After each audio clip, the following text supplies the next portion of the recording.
Eu estava aqui agora há pouco assistindo uma entrevista de uma analista aqui na CNN e ela dizia o seguinte, que a Petrobras está sem petróleo para abastecer o mercado interno, por isso novos reajustes virão, né, para cima e pode até ter risco de faltar combustível. Inclusive em Minas Gerais já está faltando combustível, né, em alguns lugares. Mas aí eu te pergunto, por que isso está acontecendo se o Brasil ele exporta 10,6% em números relativos de petróleo cru para fora? Por que ele manda esse valor todo para fora, sendo que o mercado interno está sendo desabastecido? E cara, essa política de exportação delinquente, ela prejudica muito a própria economia doméstica.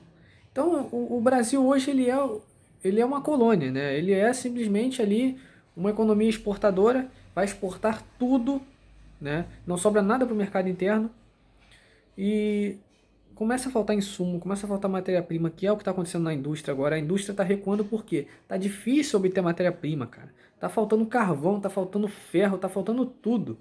Por quê? O câmbio, o câmbio é o principal vilão dessa história toda. Tá? Se o dólar não estivesse a 5 e pouco, nós não estaríamos vendo esses desastres econômicos acontecendo. Inclusive agora tem a crise do teto, né? A PEC do teto, que o governo está querendo furar. Agora, se eu sou a favor ou não de um teto de gastos, eu sou a favor de um teto de gastos, mas não esse que está aí. Tá? Inclusive o teto também não é uma lei da natureza, não é uma coisa que sempre existiu no Brasil. O teto foi uma decisão política econômica. É uma decisão político-econômica. Só, ponto. Tá?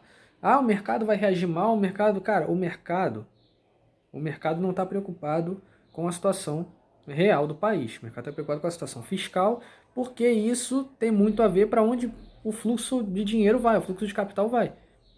É só isso. O mercado não está ali 100% preocupado com a situação econômica do país, macroeconômica. O mercado ele quer saber para onde vai a taxa Selic, não para saber da relação da dívida pública ou para saber se o país está conseguindo pagar as suas contas, mas para saber aonde é melhor aplicar o dinheiro, tá? Eu falo isso porque é assim, cara, no mundo dos investimentos é assim.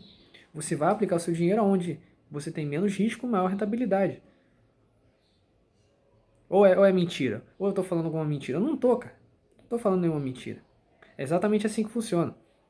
Agora, ficar preocupado com a situação macroeconômica, com a situação fiscal do país, de sua forma real e intrínseca, ninguém tá, né? Muito menos os políticos, muito menos o mercado.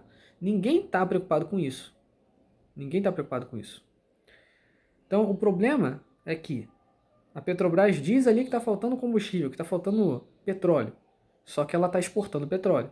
Por que ela não para de exportar petróleo? Olha, em dólar ela vai ganhar 5 vezes mais, quase 6 vezes mais. A receita vai aumentar. Por isso, inclusive, o lucro das empresas que exportam subiu bastante. A Vale, em relação ao minério de ferro, a própria Petrobras, que chegou ali a bater os seus quase R$ 30 em cotação de mercado. Enquanto isso, nós aqui brasileiros, nós nos ferramos como sempre.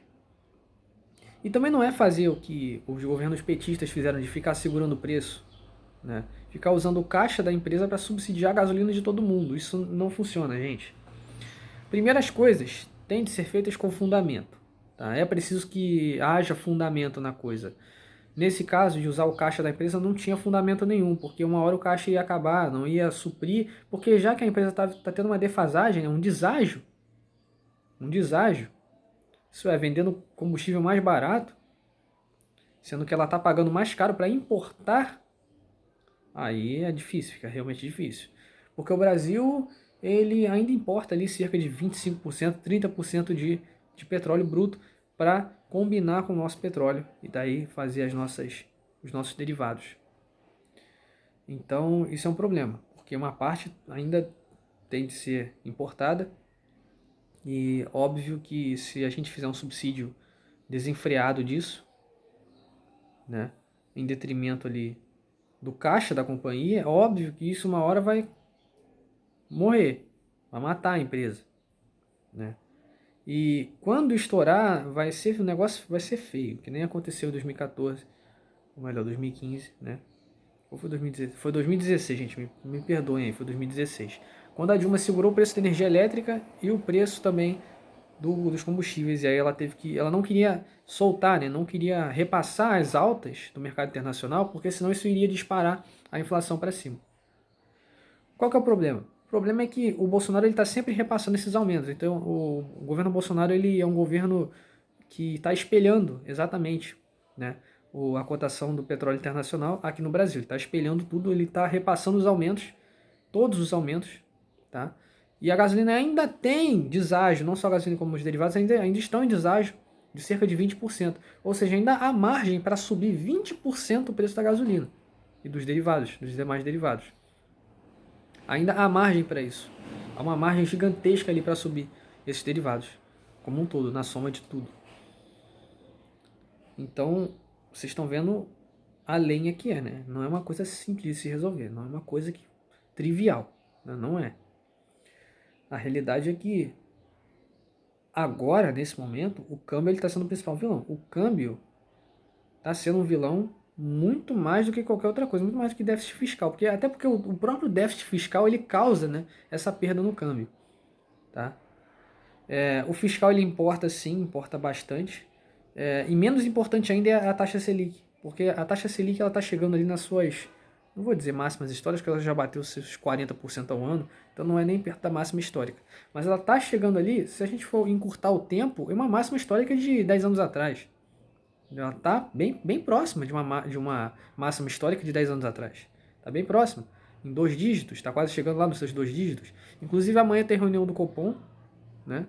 A gente vai ver o que eles vão fazer. Obviamente vão subir juros de novo.